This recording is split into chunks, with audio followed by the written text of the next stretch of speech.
আজ আমবাসা পঞ্চায়েতে রাজ ট্রেনিং ইনস্টিটিউটে ধলাই জেলা সমাজ কল্যাণ ও সমাজ শিক্ষা দপ্তর এবং আমবাসা নিবিড় শিশু উন্নয়নের প্রকল্পের যৌথ উদ্যোগে ট্রান্সজেন্ডারদের বিভিন্ন সমস্যা এবং তার থেকে উত্তরণের জন্য এক দিবসীয় জেলাভিত্তিক কর্মশালা অনুষ্ঠিত হয়।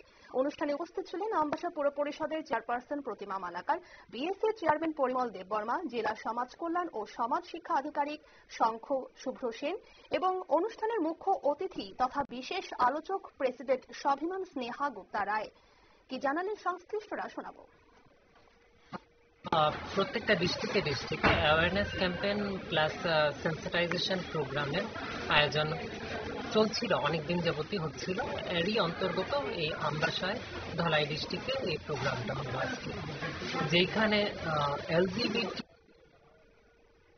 আপনারা শুনলেন সংশ্লিষ্টের বক্তব্য। আজ এই অনুষ্ঠানের মধ্য দিয়ে উপস্থিত সকলকে ট্রান্সজেন্ডারদের বিভিন্ন বিষয় এবং আইন কানুন সংক্রান্ত বিষয়ে বিস্তারিতভাবে আলোচনা করা হয়। নিয়ে নিচ্ছে ছোট্ট একটি বিজ্ঞাপন বিরতির, সঙ্গে থাকুন।